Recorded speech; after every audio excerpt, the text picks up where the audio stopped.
أعوذ بالله من الشيطان الرجيم. بسم الله الرحمن الرحيم.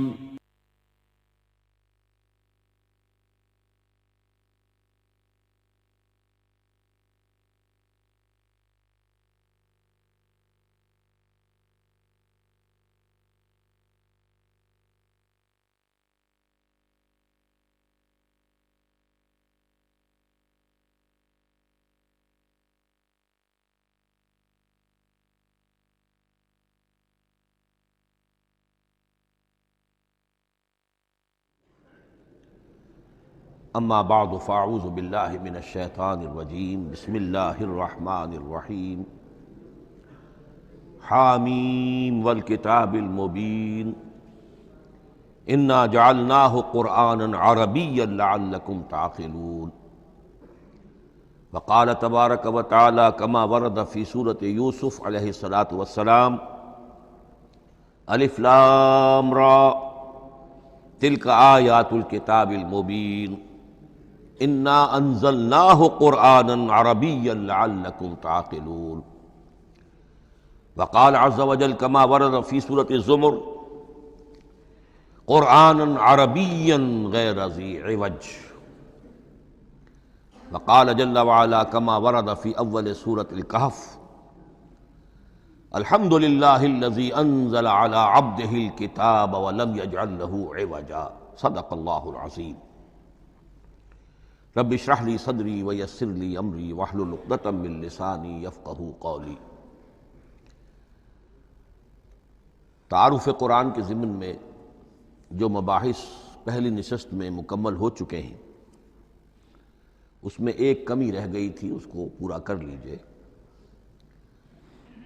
قرآن مجید کی 2 آیات کے بارے میں یہ روایت موجود ہے صحیح مسلم میں حضرت عبداللہ ابن مسعود رضی اللہ تعالی عنہ سے کہ سورہ بقرہ کی آخری 2 آیات حضور کو شب معراج میں عطا ہوئی ہیں۔ وہ زمین پر نازل نہیں ہوئیں بلکہ حضور نے آسمان پر پہنچ کر ان کو حاصل کیا ہے۔ یہ امت کے لیے شب معراج کے تحفے کے طور پر یہ 2 آیتیں آمن الرسول بما انزل الیہ من ربہ والمؤمنون کل آمن باللہ وملائکتہ وکتبہ ورسلہ لا نفرق بین احد من رسلہ وقالوا سمعنا واطعنا غفرانک ربنا والیک المصیر۔ پھر آخری آیت جس میں طویل ترین دعا ہے۔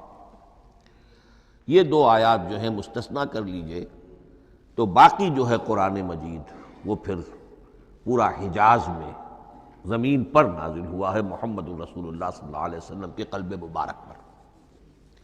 اب جو اگلی بحث ہے اس تعارف قرآن کے ضمن میں، قرآن کی زبان کون سی ہے؟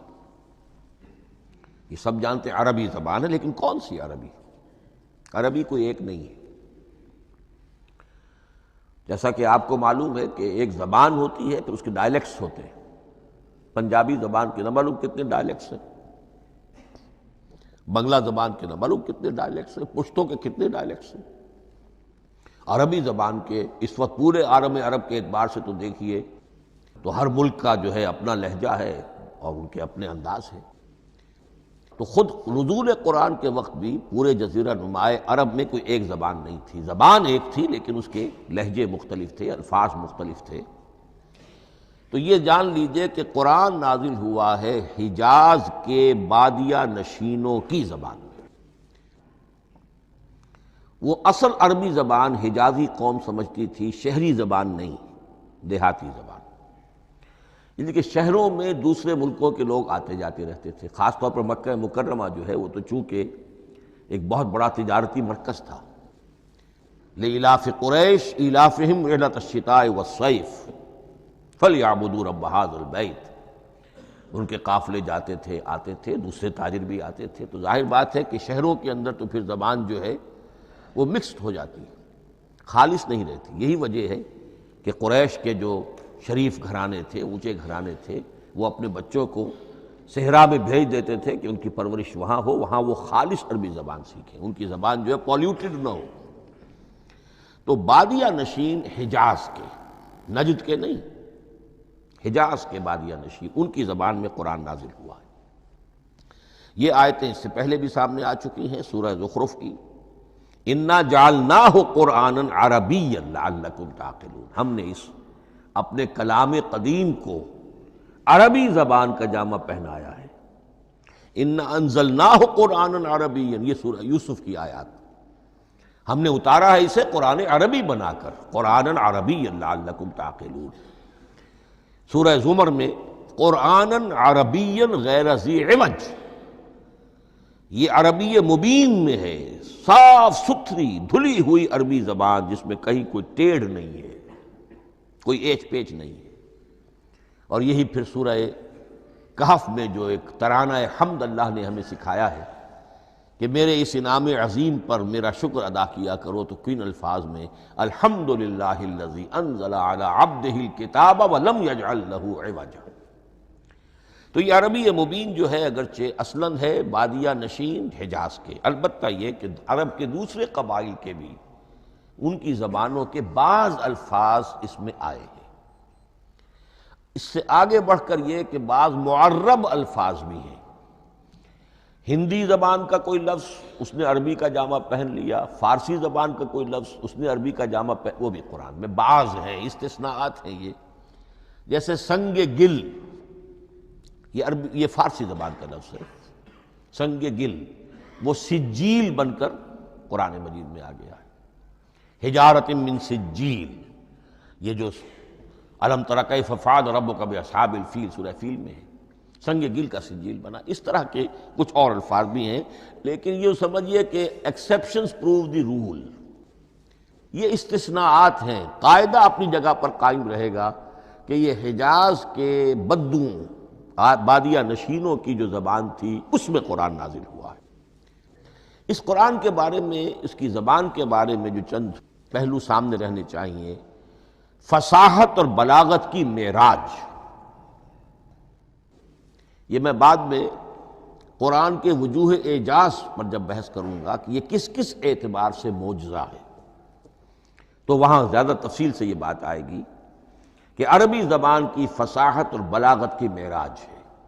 آپ کو معلوم ہے کہ آج بھی دنیا میں یہودی بھی ہیں جن کی مادری زبان عربی ہے، عیسائی بے شمار ہیں جن کی مادری زبان عربی ہے، ان کے ہاں بھی عربی ادب کی چوٹی کی کتاب جو پڑھائی جاتی ہے وہ قرآن ہے۔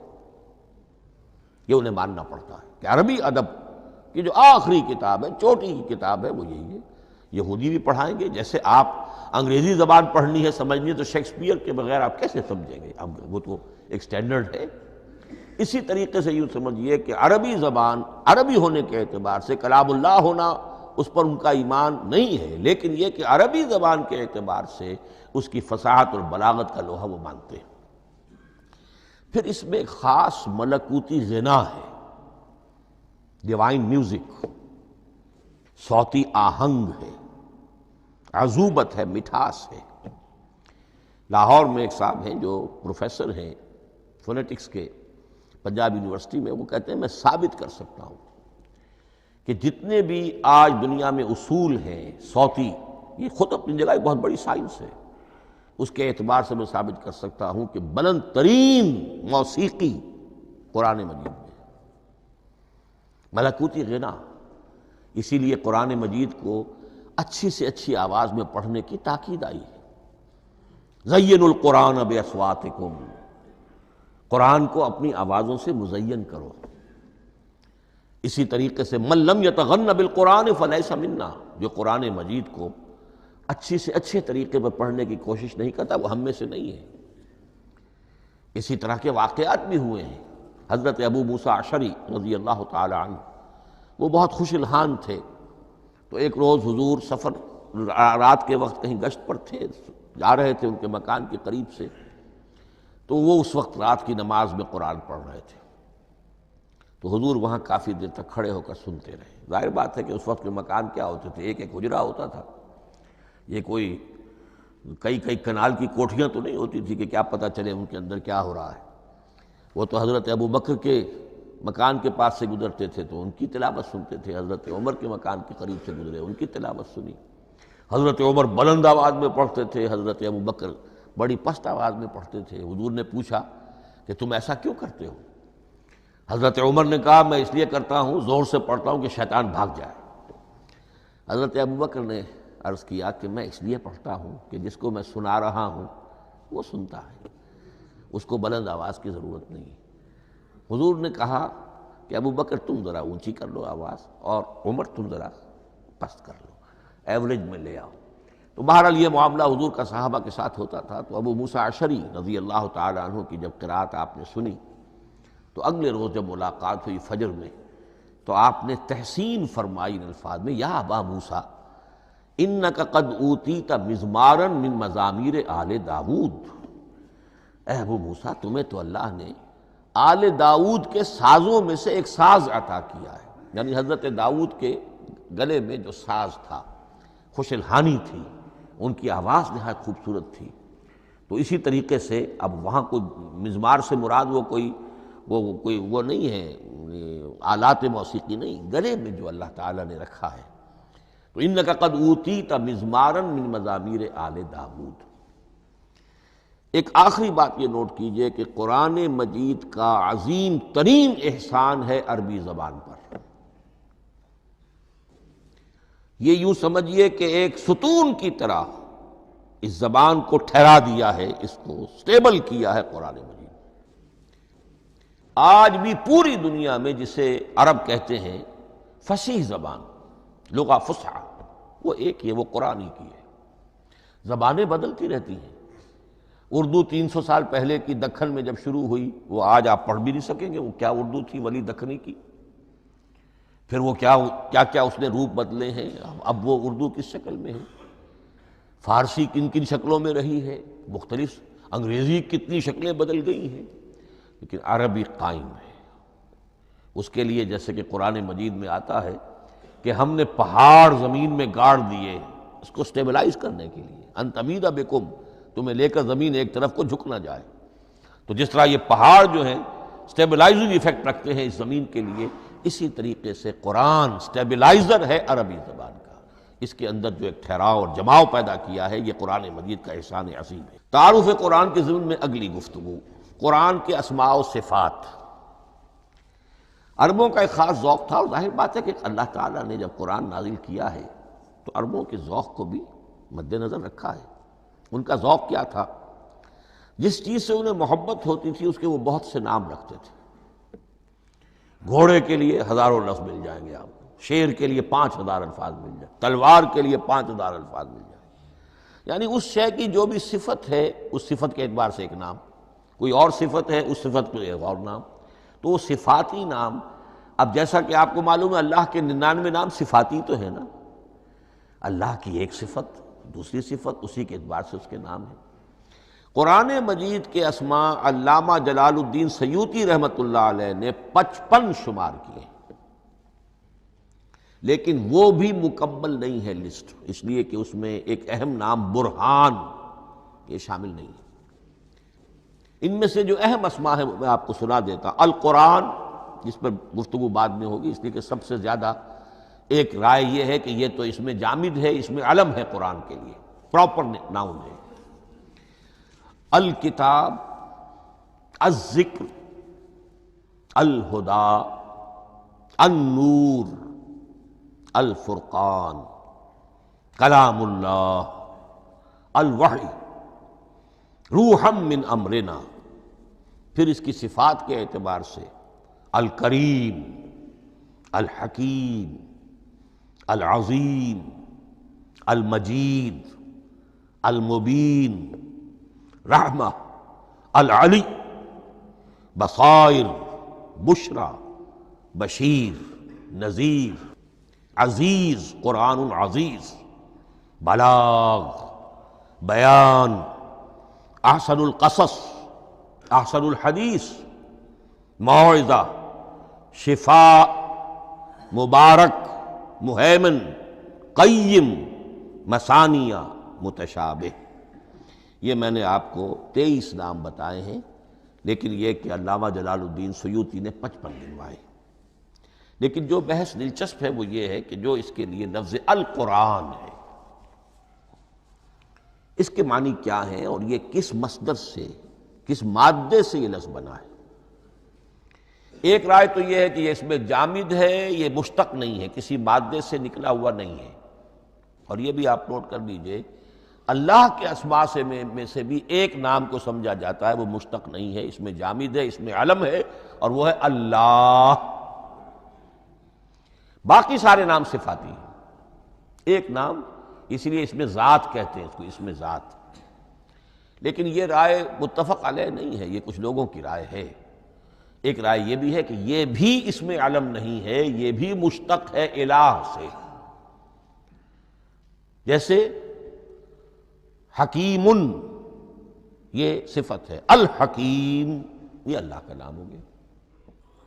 الہ ایک معبود، الالہ معبود برحق، الالہ وہ اللہ بن گیا، ایک رائے یہ۔ لیکن یہی اسی طریقے سے نوٹ کیجئے کہ قرآن مجید کے بارے میں بھی ایک رائے یہ ہے کہ القرآن اس میں علم ہے، پراپر ناؤن ہے، یہ جامد ہے، یہ مشتق نہیں ہے، کسی اور مادے سے نکلا نہیں۔ لیکن جو اکثریت کی رائے ہے، جس پر تقریباً اجماع ہے، وہ یہ ہے کہ نہیں، یہ اس میں جامد نہیں، اس میں مشتق ہے۔ لیکن پھر دو رائے ہیں کہ مادہ کیا ہے۔ ایک قرن، قاف را نون، اور ایک قرا، قاف را حمزہ، یہ دو مختلف مادوں کے بارے میں رائے ہے کہ قرآن ان سے نکلا ہے۔ قرن کہتے ہیں کسی چیز کا قریب ہو جانا، جڑ جانا، مل جانا۔ یہ حج کی جو تین شکلیں ہیں، حج تمتع ہے، حج قران ہے، اور حج افراد ہے۔ قران کیا ہے؟ ایک ہی احرام میں عمرہ بھی اور حج بھی دونوں کو جمع کر لیا جائے تو یہ حج قران ہے۔ اسی سے قران الصعدین کا لفظ استعمال ہوتا ہے۔ قرینہ اور قرائن جو ہے اسی سے الفاظ۔ امام فرا کی رائے یہ ہے کہ قرن سے یہ قرآن بنا ہے، اس لیے کہ اس میں بھی اللہ تعالیٰ کی آیات جمع ہو گئی۔ اسی طرح قرأ، قاف را اور حمزہ، اس قرات کا مصدر بھی بن جاتا ہے، جیسے رجحان، را جیم ہے، رجح سے رجحان، غفران، غفرانک ربنا، پروردگار ہم تیری مغفرت کے خواستگار ہیں۔ اسی طرح قرآن قرأ سے بنا ہے۔ مفعول جو ہے وہ مصدر کے معنی میں آ جاتا ہے، یعنی پڑھی جانے والی شے۔ اور ایک قرأ آتا ہے عربی زبان میں، قرأت الماء فی الحوض، میں نے پانی جمع کر لیا حوض کے اندر، بارش ہوئی، میں نے کچھ پانی حوض میں جمع کر لیا، قرأت الماء فی الحوض۔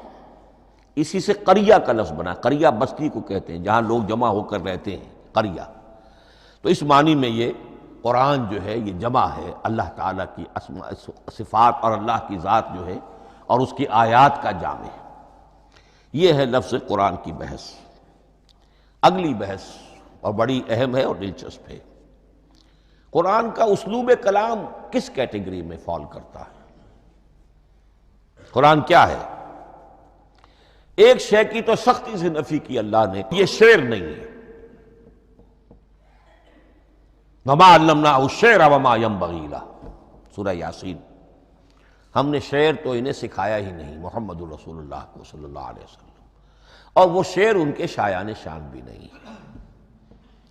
شاعروں کے بارے میں سورہ شعراء میں چونکہ بالعموم شاعروں کے بارے میں جو بات کہی گئی ہے، وَالشُّعَرَاءُ يَتَّبِعُهُمُ الْغَاوُونَ أَلَمْ تَرَ أَنَّهُمْ فِي كُلِّ وَادٍ يَهِيمُونَ إِنَّهُمْ يَقُولُونَ مَا لَا يَفْعَلُونَ إِلَّا الَّذِينَ آمَنُوا۔ استثناء تو ہے کہ اچھے لوگ بھی ہوتے ہیں، لیکن اکثر و بیشتر شعراء کا معاملہ یہی ہے، ان کی پیروی کرتے ہیں وہی لوگ کہ جو حد سے گزرنے والے ہوتے ہیں، لا ابالیانہ انداز والے لوگ، غیر سنجیدہ لوگ پیروی کرتے ہیں۔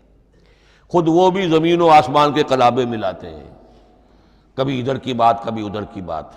اور تیسری بات یہ کہ عام طور پر جو کہتے ہیں وہ کرتے نہیں ہیں، انہم یقولون ما لا یفعلون۔ تو یہ شعر کی تو نفی کی گئی ہے قرآن مجید، جیسا کہ میں نے آپ کو سنایا تھا سورہ حاقہ کی آیات، انہ لقول رسول کریم وما هو بقول شاعر، یہ شاعر کا کلام نہیں۔ البتہ ایک بات نوٹ کیجئے، جسے آزاد شاعری، آزاد نظم کہا جاتا ہے، وہ میرا گمان یہ ہے، میں نے چونکہ ان چیزوں کا کوئی تحقیقی مطالعہ نہیں کیا ہے، کہ شاید وہ ہے ہی قرآن سے ماخوذ آزاد شاعری۔ اس میں وزن نہیں ہوتا، ردم ہوتا ہے۔ آزاد شاعری کے اندر ایک ردم ہوتا ہے، وزن نہیں ہے، ایک مصرع اتنا سا، ایک بڑا لمبا چوڑا، لیکن ردم رہے گا۔ یہ جو آزاد شاعری، بلینک ورس جس کو آپ کہتے ہیں، میرا گمان یہ ہے کہ شاید دنیا میں اس کا رواج قرآن کے بعد ہی ہوا ہو، اور قرآن مجید ہی کی نقالی میں یہ صنف جو ہے ادب کی وہ ایجاد کی گئی ہو۔ واللہ عالم، میں یہ بات دعوے سے نہیں کہہ سکتا، گمان ہے میرا۔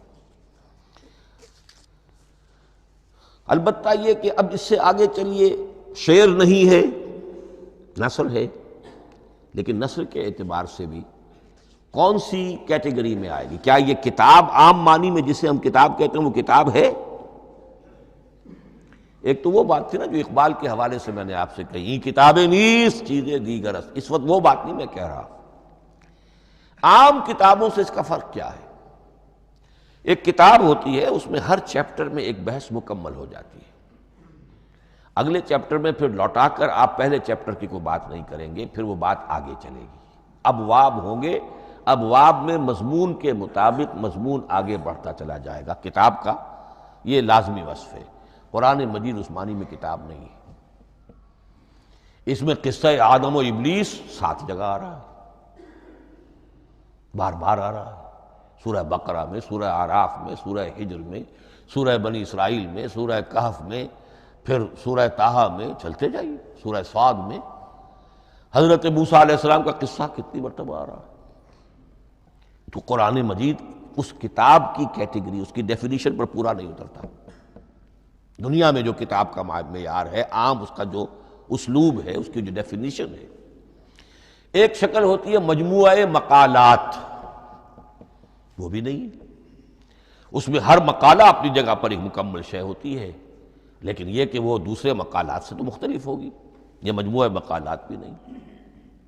اس کا اسلوب جو ہے وہ خطبے کا ہے، اوریشن، اور یہ کہا جا سکتا ہے it's a collection of divine orations. یہ اللہ تعالیٰ کے خطبات کا مجموعہ ہے۔ مختلف اوقات میں خطبے نازل ہوتے تھے حضور پر صلی اللہ علیہ وسلم، اور یہ بھی جان لیجئے کہ عرب میں ادب کی 2 ہی صنفیں تھیں جو معروف تھیں، یا شعر یا خطبہ، یا خطیب ہوتے تھے بڑے شعرا بیان خطیب، اور یا شاعر ہوتے تھے۔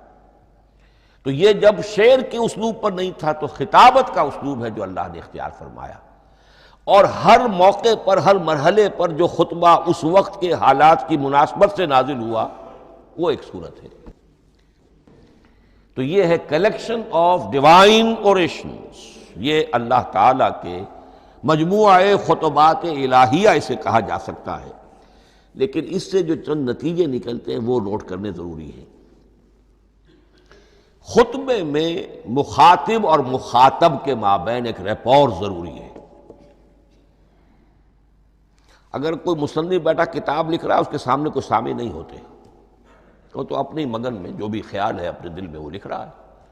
خطبے میں سامنے ہوتے، اگر ان کے درمیان رپورٹ نہ رہے، ہم آہنگی نہ رہے، تو پھر وہ خطبہ غیر مؤثر ہو جائے گا، لوگ جو ہیں ان کو اونگ آنے لگے گی، وہ متوجہ ہی نہیں رہیں گے۔ تو ایک رپورٹ مخاطب اور مخاطب ان کے درمیان۔ دوسرے یہ کہ خطبہ کا ایک وصف لازمی یہ ہوتا ہے کہ ایک واقعاتی پس منظر ہوتا ہے پیچھے موجود۔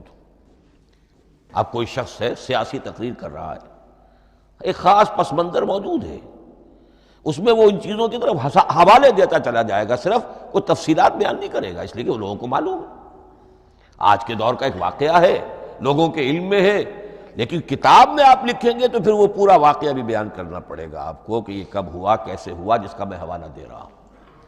لیکن خطبے کے اندر پس منظر جو ہے وہ موجود ہے، اور اس کے حوالے سے صرف جو اشارات اس کی طرف ہو جائیں گے۔ نمبر 3 یہ ہے کہ خطبے میں تحویل خطاب بہت ہوتا ہے۔ تحویل خطاب سے کیا مراد ہے؟ ابھی خطیب آپ سے بات کر رہا ہے، آپ سے مخاطب ہے، اور کسی وقت وہ فلاں کو جو یہاں موجود بھی نہیں ہے وہ نواز شریف صاحب کو خطاب کرنا شروع کر دے گا. بھائی نواز شریف تو یہاں نہیں ہے، لیکن خطاب انداز وہ تو تقریر مقرر ہے، سیاسی تقریر کر رہا ہے، نواز شریف کو چیلنج کر رہا ہے. نواز شریف یہ کر دو گے تو ہم یہ کر دیں گے، اور نواز شریف یہ تم غلط کر رہے ہو، یا بے نظیر تمہارا یہ معاملہ. ہاں بے نظیر تو وہاں موجود نہیں. صدر ایوب صاحب کو جو بھی گالیاں دی جاتی تھی تقریروں کے اندر، وہ خود تو وہاں موجود نہیں ہوتے تھے. تو اس میں تحویل خطاب نوٹ کرنا پڑتا. ابھی کس سے بات ہو رہی تھی، ابھی کس سے بات ہو رہی تھی. قرآن مجید میں آپ دیکھیں گے ایک آیت میں حضور سے خطاب ہے، اگلی آیت میں کفار سے خطاب ہے، اس سے اگلی آیت میں اہل ایمان سے خطاب ہے. تو تحویل خطاب جو ہوتا ہے اس کے حوالے سے نوٹ کرنا پڑتا ہے کہ اس وقت اس آیت کا جو رخ ہے کدھر ہے، اس میں کس کو خطاب کیا جا رہا ہے. چوتھی بات یہ ہے کہ خطبے میں صرف عقل سے اپیل نہیں کی جاتی، جذبات سے بھی اپیل ہوتی ہے. اسی لیے خطابی انداز کہلاتا ہے. خطابی انداز میں لوگوں کے جذبات سے بھی اپیل کی جاتی ہے.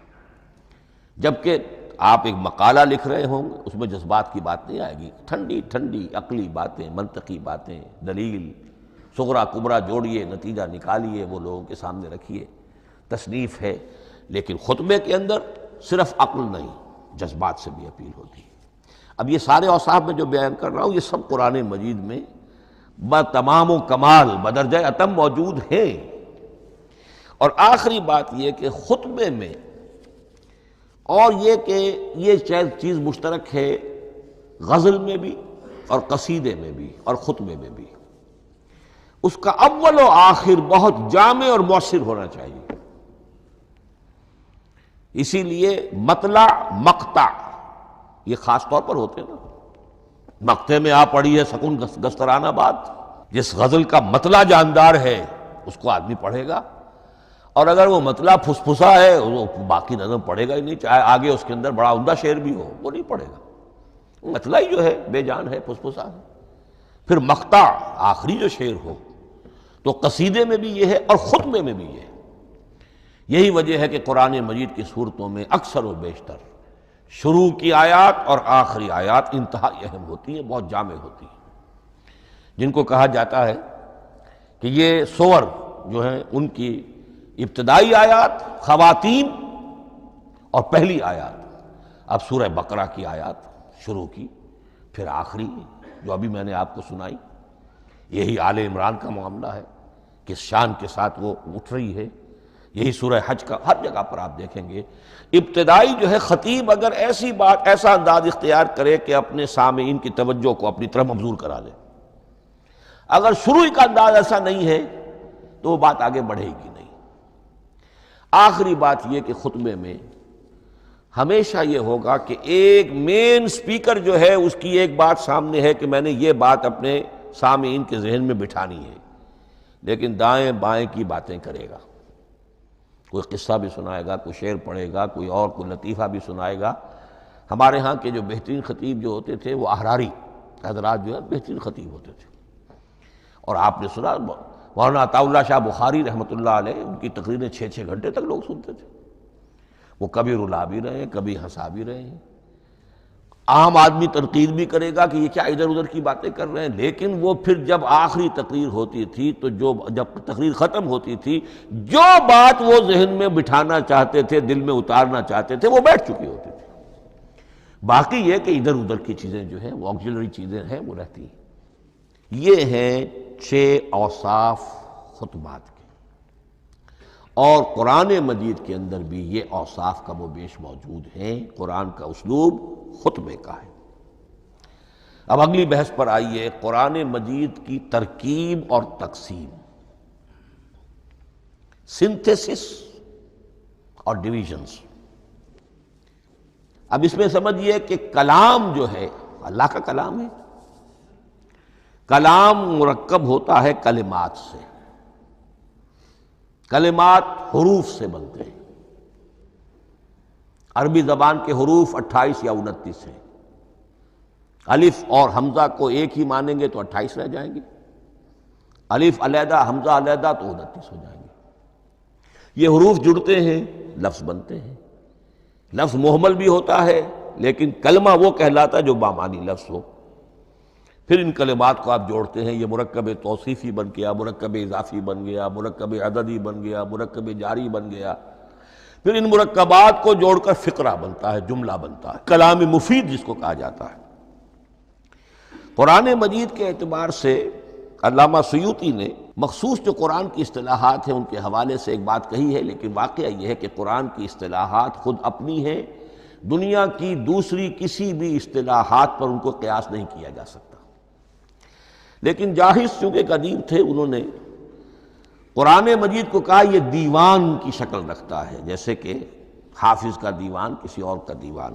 سورتیں جو ہیں وہ قصیدوں کی شکل میں ہیں، بیت شعر آیت ہے، قوافی جو ہوتے ہیں شعروں میں قافیہ، وہ یہاں فواصل ہیں، آیت کے آخری حروف ایک دوسرے سے مشابہ ہوتے ہیں کہ جن سے پھر وہ صوتی آہنگ پیدا ہوتا ہے۔ الرحمن علم القرآن خلق الانسان علمہ البیان۔ اب یہ ایک فواصل جو ہیں وہ جڑتے چلے جاتے ہیں، ان میں آہنگ پیدا ہوتا ہے۔ لیکن حقیقت کے اعتبار سے پہلی بات یہ نوٹ کیجئے، قرآن مجید کی اکائی ہے آیت، اسے نہ آپ جملہ کہہ سکتے ہیں نہ فقرہ کہہ سکتے ہیں۔ انگریزی میں ہمارا چونکہ بائبل کے لیے بھی جب ورس کا لفظ آ جاتا ہے تو انگریزی تراجم میں، انگریزی تحریروں میں، مقالوں میں ورس قرآن مجید کی آیت کے لیے لفظ آ جاتا ہے، ورس نمبر فلاں، بالکل غلط ہے۔ قرآن کی آیت یہ اس کا اپنی اصطلاح ہے، اپنا مفہوم ہے۔ لغوی مفہوم کیا ہے؟ نشانی، آیت نشانی۔ قرآن کی ہر آیت اللہ کے علم اور حکمت کی نشانی ہے۔ اب قرآن کی آیتیں نوٹ کیجئے، صرف حروف پر بھی مشتمل ہے، الف لام میم حروف مقطعات اور آیت بن گئی۔ وہ مرکبات ناقصہ پر بھی مشتمل ہے، والعصر مرکب جاری ہے، حرف جار، آیت ہو گئی۔ پورے جملے پر بھی مشتمل ہے، ان الانسان لفی خسر، ایک جملہ ہے، اور 10 جملوں پر بھی مشتمل ہے۔ اللہ لا الہ الا ھو الحی القیوم لا تاخذہ سنۃ ولا نوم لہ ما فی السماوات و ما فی الارض الی آخر الآیہ۔ آیت الکرسی کا انالیسس کیجئے، 10 جملے موجود ہیں اس میں۔ تو نوٹ کر لیجئے، یہ چیز توقیفی کہلاتی ہے، یہ کسی گرامر کے اصول پر نہیں ہے، کسی منطق کے اصول پر نہیں ہے۔ آیات قرآنیہ کی تعیین توقیفی ہے، یعنی حضور کے بتانے پر موقوف ہے۔ حضور نے بتایا والعصر، یہ آیت ہو گئی، آیت ہو گئی، ہم آیت مانیں گے۔ الف لام میم آیت ہو گئی۔ قاف حرف ایک ہے، یہ آیت نہیں ہے۔ نون ایک حرف ہے، آیت نہیں ہے۔ قاف والقرآن المجید ایک آیت بنی، نون والقلم وما یسطرون ایک آیت بنی۔ تو اس طریقے سے اس کو کہتے ہیں توقیفی، موقوف علیہ ہے حضور کے بتانے پر۔ اب اس میں روایات کا اختلاف ہو سکتا ہے کہ حضور سے کوئی روایت یہ ہو کہ یہ ایک آیت بنی یا 2 آیتیں بنی۔ مثلا بڑی اہم مثال آپ کو دے رہا ہوں، سورہ مزمل کی جو دوسرا رکوع ہے، پورا دوسرا رکوع، وہ ایک آیت شمار ہوتا ہے۔ اور میرا بڑا گمان رہا بہت عرصے تک کہ یہ ایک آیت نہیں ہو سکتی، یہ مختلف اوقات میں نازل ہوئی ہیں، 2 اوقات میں نازل ہوئی ہے۔ اور یہ مجھے قول مل گیا علامہ سیوطی کے ہاں، حضرت عبداللہ ابن عباس رضی اللہ تعالی عنہما کا قول کہ یہ 2 آیتیں ایک نہیں۔ لیکن یہ کہ یہ ہوگا موقوف روایت پر، میں کوئی نہیں ہوں جو اسے قرار دے سکوں۔ ہاں مجھے اگر کوئی روایت مل جاتی ہے، کوئی خبر یا اثر، خبر محمد الرسول اللہ کی یا اثر آپ کے کسی صحابی کا صلی اللہ علیہ وسلم و رضی اللہ تعالی عنہ، تو پھر یہ ہے کہ ہم مانیں گے۔ تو اس کو کہتے ہیں توقیفی۔ آیات اور سور کا معاملہ توقیفی ہے بالکل، یا کسی منطق، کسی گرامر، کسی اصول بیان، کسی پر مبنی نہیں ہے، یہ مبنی ہے حضور کے بتانے پر۔ اس طرح سورت کسے کہتے ہیں؟ عربی زبان میں سور کے معنی ہے فصیل۔ فَضُرِبَ بَيْنَهُمْ بِسُورٍ لَهُ بَابٌ، سورہ حدید کے اندر الفاظ آئے۔ اب اس کا کیا تصور دیا گیا کہ ہر آیت جو ہے وہ اللہ کے علم اور حکمت کی نشانی ہے۔ 10 آیتیں، 20 آیتیں، 100 آیتیں، 285 آیتیں، 286 آیتیں جوڑ کر ایک فصیل باندھ دی گئی۔ یہ شہر حکمت خداوندی ہے، ایک نظم ہوتا ہے۔ جیسے آپ شہر کا ٹاؤن پلاننگ آج کا تو بہت بڑا فن ہے، بڑی اسپیشلائزیشن ہے، شہر کو پلان کرنا، اس کے اندر کیا کچھ ہونا چاہیے، کس طرح سے ہونا چاہیے۔ تو یہ سورت جو ہے یہ ایک یونٹ ہے قرآن مجید کی، اور اس کا جو لفظی معنی ہے فصیل، گویا کہ اس نے گھیرے میں لیا ہوا ہے ایک شہر معنی کو، علم و حکمت کے ایک شہر کے گرد یہ فصیل جو ہے پوری ہوئی ہے۔ اب اس میں نوٹ کر لیجئے جہاں تک، اچھا جیسے آیتیں چھوٹی بھی ہیں بڑی بھی ہیں، والعصر بھی آیت ہے، اور الف لام میم بھی آیت ہے، اور جیسا کہ میں نے عرض کیا آیت الکرسی بھی آیت ہے۔ اس طرح صورتیں چھوٹی بھی ہیں بڑی بھی ہیں۔ سورۃ العصر 3 آیتیں، سورۃ الکوثر 3 آیتیں، سورۃ النصر 3 آیتیں، 3 ہی صورتیں 3 آیتوں پر مشتمل ہیں۔ 3 سے کم پر کوئی نہیں، 2 آیات کی کوئی صورت نہیں، لیکن آگے آپ چل کے جائیے، اس کی بڑی سے بڑی تعداد سورہ بقرہ جو ہے سب سے بڑی ہے۔ تو آیت اور سورت کے علاوہ دور صحابہ میں صرف ایک لفظ اور تھا قرآن کی تقسیم کے ضمن میں، اور وہ تھا منزل یا حزب۔ منزل یا حزب 7 منزلوں میں یا 7 احزاب میں قرآن کو تقسیم کیا گیا، تاکہ جو شخص قرآن مجید ایک ہفتے میں ختم کرنا چاہے، ہر شب میں، اکثر و بیشتر وہ لوگ رات کو ہی رات کی نماز میں قرآن پڑھتے تھے، ایک منزل پڑھ لے تو ہفتے میں پورا قرآن ختم ہو جائے گا۔ یہ حزب بھی ہے اور منزل بھی ہے، اور یہ چونکہ دور صحابہ میں تھا، یقیناً حضور نے بتایا ہوگا، اس میں آپ کو عجیب حسن نظر آئے گا۔ اس میں یہ نہیں کیا گیا کہ بالکل برابر برابر ساتھ کر دو بھائی، چاہے صورتیں ٹوٹ جائیں، صورتوں کی فصیل کوئی نہیں ٹوٹتی، اس میں صورتیں مکمل جو کہ تو آئیں گی۔ اور پھر یہ کہ عجیب بات ہے کہ سورہ فاتحہ کو اگر ایک طرف رکھ دیں، وہ قرآن کے دیباچے کی حیثیت رکھتی ہے، تو پہلی منزل میں 3 صورتیں، دوسری میں 5 صورتیں، تیسری میں 7، چوتھی میں 9، پانچویں میں 11، چھٹی میں 13، اور 7ویں میں 65۔ یہ ہے کہ جو ان صورتوں کی ایک بڑی، جیسے کہ ایک سیڑھی چڑھ رہی ہے، اور تقریباً مساوی ہو جاتے ہیں، کوئی 4.25 پارے ہے، کوئی 4.5 پارے ہے، کوئی 4.25 پارے، اس طریقے سے ہے، تقریباً مساوی۔ لیکن آرٹیفیشل ایکویلٹی پیدا کرنے کے لیے، مصنوعی مساوات پیدا کرنے کے لیے سورتوں کی فصیلوں کو نہیں توڑا گیا۔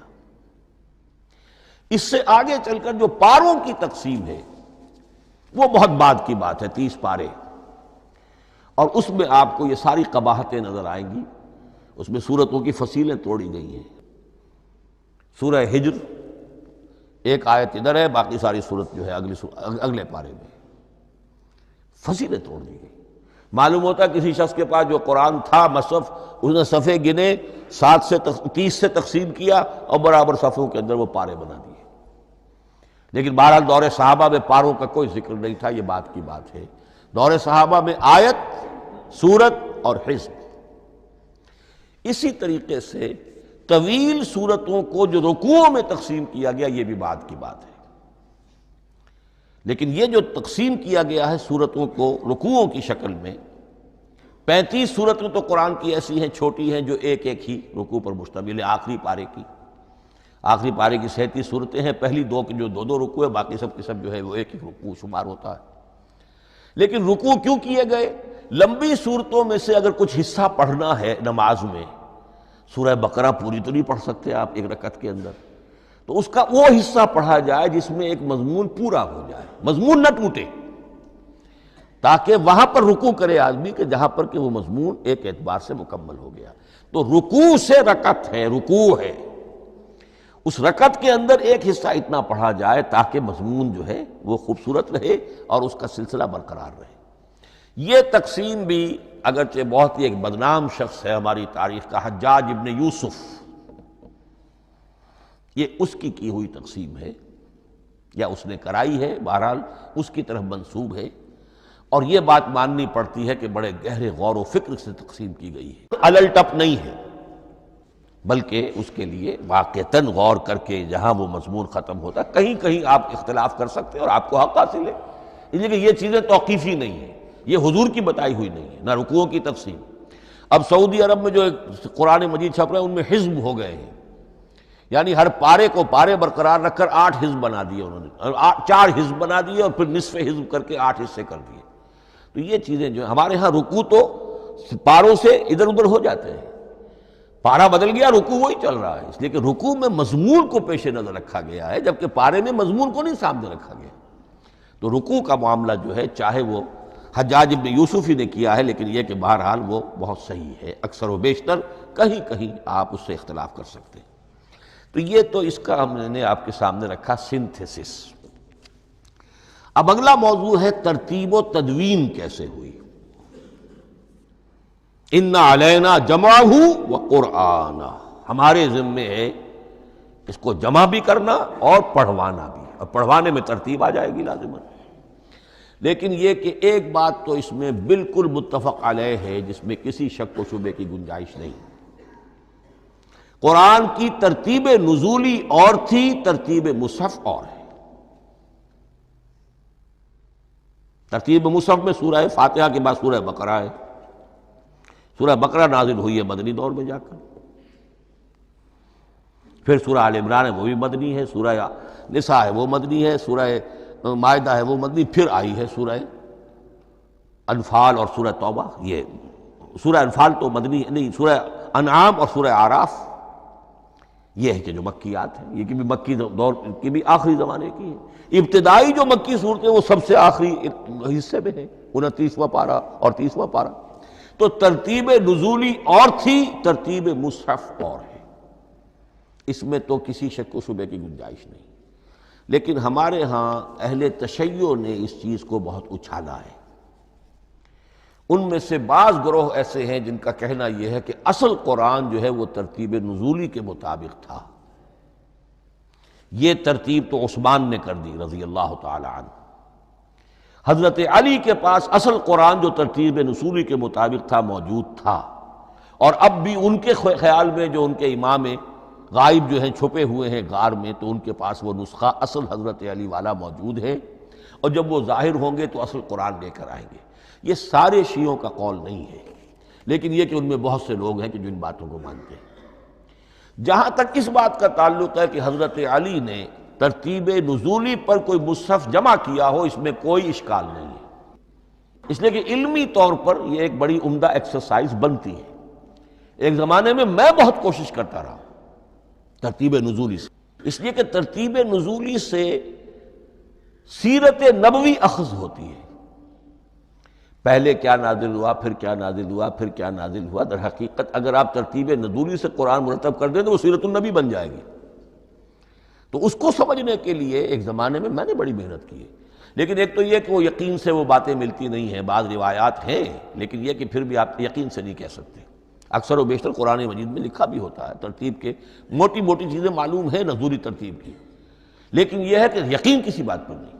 تو پہلی بات یہ ہے کہ ہمارے نزدیک، اہل سنت کے نزدیک، اصل جو حجت ہے دین میں وہ ترتیب مصحف ہے۔ یہی ترتیب جو اس وقت مصحف عثمان کی ہے رضی اللہ تعالی عنہ، یہی ترتیب ہے لوح محفوظ کی، یہی ترتیب ہے ام الکتاب میں، یہی ترتیب ہے کتاب مکنون میں۔ اب اس کو سمجھیے کہ اس کی تدوین کن مراحل میں ہوئی۔ سب سے پہلے اس کے جو مراحل ہیں 3، خود نبی اکرم صلی اللہ علیہ وسلم کے زمانہ مبارک میں جمع اور ترتیب یہ ہو گئی، لیکن کتابی شکل میں نہیں، ما بین الدفتین نہیں۔ حضور نے لوگوں کو پڑھ کر سنایا، اس ترتیب سے سنایا جس ترتیب سے یہ مصحف میں اب موجود ہے، اور ہر رمضان میں حضرت جبرائیل دورہ کرتے تھے حضور کے ساتھ، جتنا کہ قرآن اس وقت تک نازل ہو چکا ہوتا تھا، اور آخری رمضان مبارک آپ کی حیات طیبہ کا جو تھا اس میں 2 مرتبہ پورے قرآن کا دورہ ہوا۔ تو دورہ قرآن بغیر ترتیب کے تو نہیں ہو سکتا۔ تو یہ ترتیب حضور کی ہوئی ہے، توقیفی ہے، اور حضور ہی نہیں اللہ کی ہوئی ہے۔ یہی ترتیب لوح محفوظ میں، کتاب مکنون میں اور ام الکتاب میں ہے، اور یہ ترتیب حضور دے کر گئے ہیں صحابہ کرام کو۔ حفاظ تھے، کتنے حفاظ جو ہیں جنگ یمامہ میں شہید ہو گئے، تبھی تو خیال آیا کہ اس کو کتابی شکل میں بھی مرتب کیا جائے۔ لیکن کتابی شکل میں جسے کہتے ہیں دو گتوں کے درمیان ایک کتاب مجلد، اس صورت میں جہاں تک میں تحقیق کر سکا ہوں اور جہاں تک ہمارے اکثر و بیشتر لوگوں کی رائے ہے، حضور کے زمانے میں یہ اس طریقے سے مابین الدفتین، دو گتوں کے مابین ایک کتاب کی شکل میں قرآن موجود نہیں تھا۔ لوگوں کے سینوں میں محفوظ تھا، جیسے محمد الرسول اللہ کے سینے میں محفوظ تھا۔ ان علینا جمعہ، وہ جمع حضور کے سینے میں کیا اللہ نے۔ اسی طرح پھر صحابہ کرام بے شمار جو حفاظ تھے ان کے سینوں میں محفوظ تھا۔ دوسرا مرحلہ کب آیا؟ جب حضرت ابوبکر صدیق کے عہد خلافت میں جنگ یمامہ میں بہت سے حفاظ شہید ہو گئے۔ اب ایک تشویش پیدا ہوئی، ایسا نہ ہو کہ قرآن ضائع ہو جائے، لہذا اسے کتابی شکل میں مرتب کر لینا چاہیے۔ اس کے لیے پھر بہت سے صحابہ نے حضرت ابوبکر کو اپروچ کیا کہ جتنے قراء ہیں، جتنے کاتبین وحی ہیں، ان سب کو آپ جمع کیجئے اور جمع کر کے اس قرآن مجید کو ایک کتاب کی شکل میں جمع کر لیں۔ حضرت ابوبکر شروع میں بہت ریلیکٹنٹ رہے، بہت ریلیکٹنٹ رہے۔ ان کا ایک خاص مزاج تھا، اتباع رسول کا جذبہ انتہا درجے کا۔ جو کام حضور نے نہیں کیا میں کیسے کروں؟ اگر تو یہ کام واقعی کرنے کا تھا تو حضور کرتے، میں کیسے کروں؟ لیکن یہ کہ جب صورتحال بہت لوگوں کی طرف سے دباؤ پڑا کہ نہیں یہ کر لینا چاہیے، ان کے سامنے بھی حکمت آ گئی، تو پھر انہوں نے اتفاق کرتے ہوئے جتنے بھی کاتبین وحی تھے ان سب کی ایک کمیٹی بنائی اور ان کو کہا کہ اب اس قرآن کو مرتب کر کے ایک کتابی شکل دے دی جائے۔ وہ کتابی شکل حضرت ابوبکر کے دور میں ہو گئی۔ تیسرا مرحلہ کیا ہے؟ یہ کتابی شکل میں جب قرآن مجید آ گیا اور شروع میں یہ اجازت تھی کہ ہر قبیلے، ہر علاقے کے لوگ اپنے لہجے میں پڑھ لیں۔ اب پنجابی ہمارا مسلمان جو ہے وہ چاقو کو کاچو کہے گا تو وہ لکھے ہوئے کو بھی چاقو کو کاچو پڑھ کے نکلے جائے گا۔ تو مختلف لہجوں میں ہونے سے وہ ان کا جو ہے قرآن مجید بدل رہا تھا، کوئی کسی طرح پڑھ رہا ہے، کوئی کسی طرح پڑھ رہا ہے۔ اب اس کی تشویش ہوئی حضرت عثمان کے زمانے میں، جب دور بہت پھیل گیا، اسلام کا دائرہ، دارالاسلام کی وسعت بہت ہو گئی کہ اس طرح اگر یہ لوگ پڑھیں گے اور اپنے اپنے لہجے کی وجہ سے اب اس لہجے میں شکل بدل بھی جاتی ہے لفظ کی۔ کاچو کو کاف الف چے واو لکھنا شروع کر دیں گے پھر کہ کاچو سنا ہم نے، تو چاقو تو سنا ہی نہیں۔ تو ایک لفظ ہے چاقو لکھ رہا ہے اور ایک کاچو لکھ رہا ہے، تو چاقو اور کاچو میں فرق ہو گیا۔ لہذا اس وقت پھر جو کام کیا گیا وہ یہ کہ ایک ہی رسم تحریر، رسم کتابت، رسم الخط میں قرآن مجید کے نسخے تیار کیے گئے۔ اصل میں ایک بہت بڑا مغالطہ ہو جاتا ہے ہمارے جمعوں کے خطبوں میں، حضرت عثمان رضی اللہ تعالیٰ عنہ کے نام نامی کے ساتھ وہ قوافی جو ہیں ان کی مناسبت سے جامع آیات القرآن عثمان ابن عفان رضی اللہ تعالیٰ عنہ، غالب علی کل غالب علی ابن ابی طالب رضی اللہ تعالیٰ۔ اب یہ جو جوڑتے ہیں قافیے، تو حضرت عثمان کے نام کے ساتھ یہ قافیہ جوڑ دیا، اس سے لوگوں کو مغالطہ بھی ہوا اور دشمنوں نے ایکسپلائٹ کیا کہ اس کا مطلب یہ ہے کہ قرآن تو جمع ہوا ہے حضرت عثمان کے زمانے میں، اور حضرت عثمان کے زمانے میں اور حضور کے زمانے میں کم و بیش 15 سال کا فصل تو ہو چکا، گویا کہ قرآن مرتب ہی ہوا ہے حضور کے انتقال کے 15 برس بعد۔ پھر حضرت عثمان کی شخصیت کو خاص طور پر جو سبائی فتنہ اٹھا تھا اس نے ایک ڈسپیوٹڈ پرسنالٹی بنا کے رکھ دیا ہے، نہیں معاذ اللہ، کوئی شک نہیں، لیکن یہ کہ ایک فتنہ اٹھا، فتنۃ الکبریٰ، اور حضرت عثمان رضی اللہ تعالیٰ عنہ کو انہوں نے بدنام کیا، لہذا اس کے نام سے اور بٹا لگ گیا، یہ مصحف عثمان ہے۔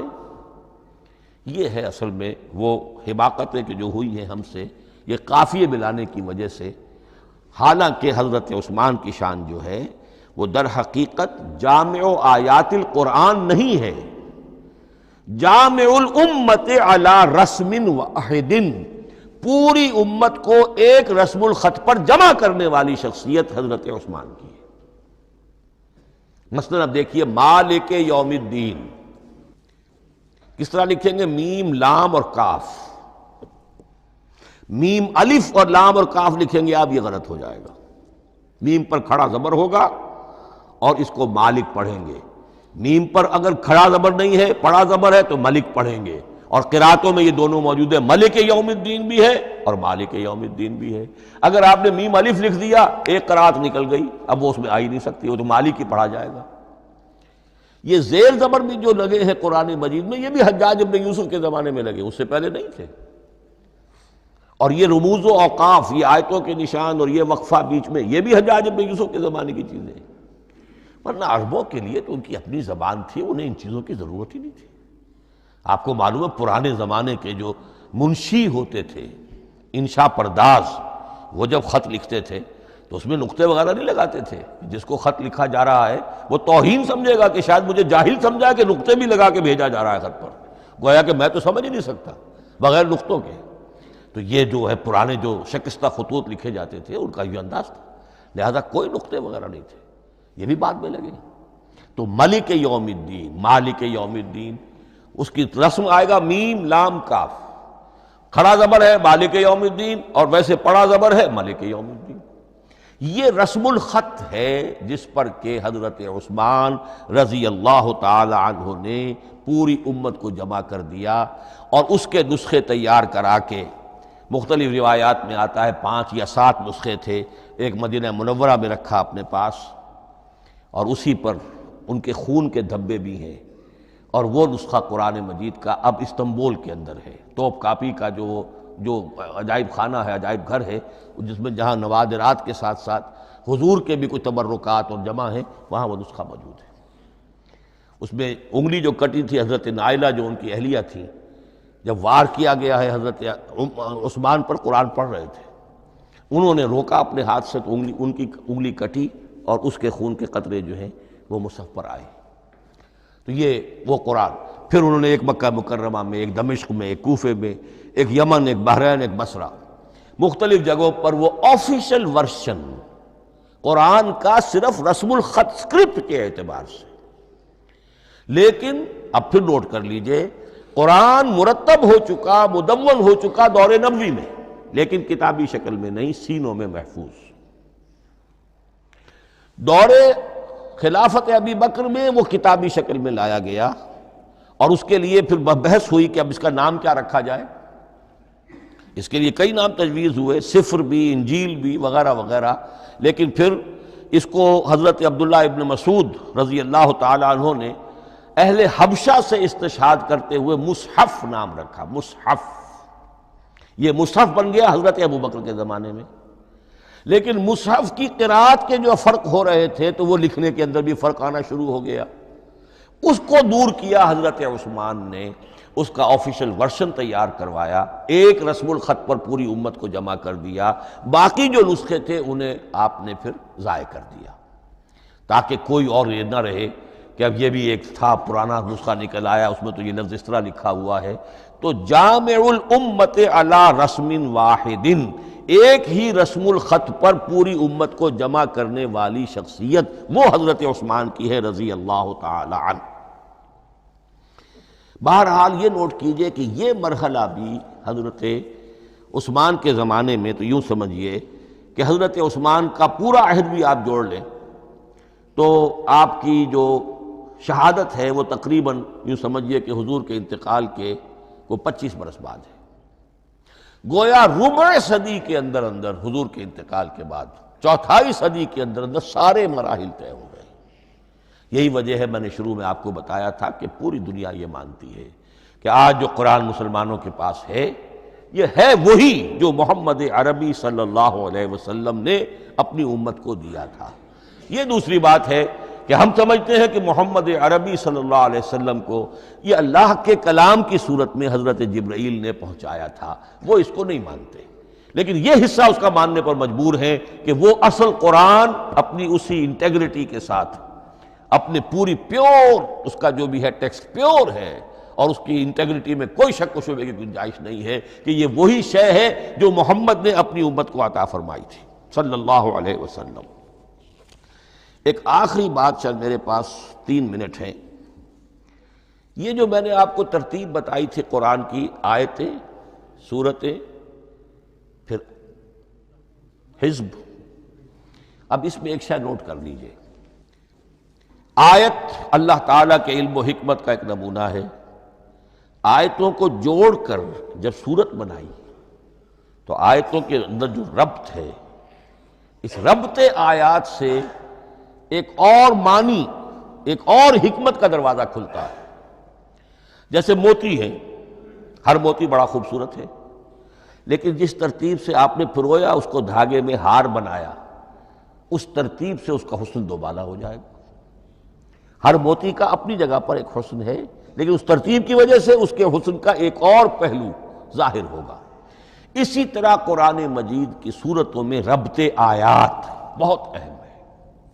ایک مرکزی مضمون ہوتا ہے ہر صورت کا، مرکزی مضمون، عمود، اور اس کے گرد وہ ساری آیتیں اس طریقے سے گھوم رہی ہوتی ہیں، جڑی ہوئی ہوتی ہے، جیسے کہ ایک دھاگے کے اندر پروئے ہوئے موتی ہوتے ہیں کہ جس کی جو ہار کی شکل اختیار کرتے ہیں۔ دوسری بات یہ، اکثر و بیشتر صورتیں قرآن مجید میں جوڑوں کی شکل میں ہیں۔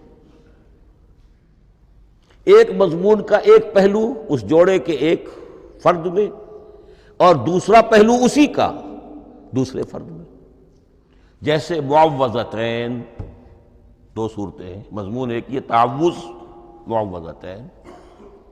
الزہراوین، سورہ بقرہ، سورہ آل عمران کو کہا گیا الزہراوین، حضور نے فرمایا 2 نہایت تابناک صورتیں، بڑی روشن صورتیں۔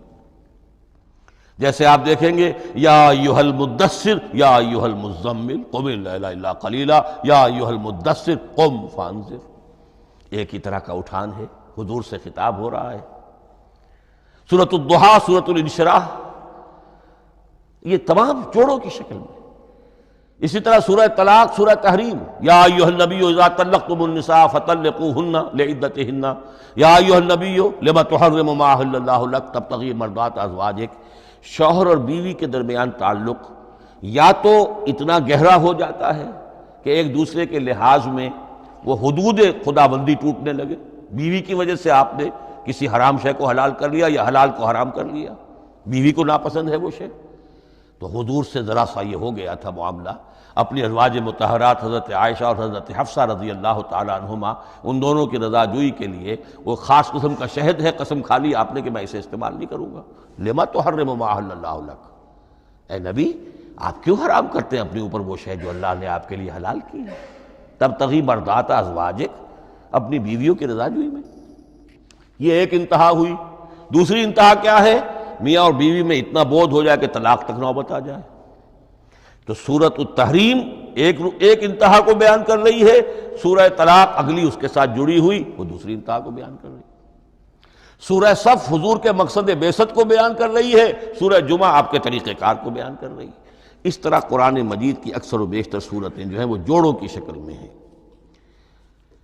میرا خیال یہ ہے کہ وقت ختم ہو گیا ہے، اس مضمون کا تھوڑا سا حصہ باقی ہے، وہ انشاءاللہ میں اب اگلی نشست میں لوں گا۔ بارک اللہ لی ولکم فی القرآن العظیم ونفعنی وإیاکم بالآیات والذکر الحکیم۔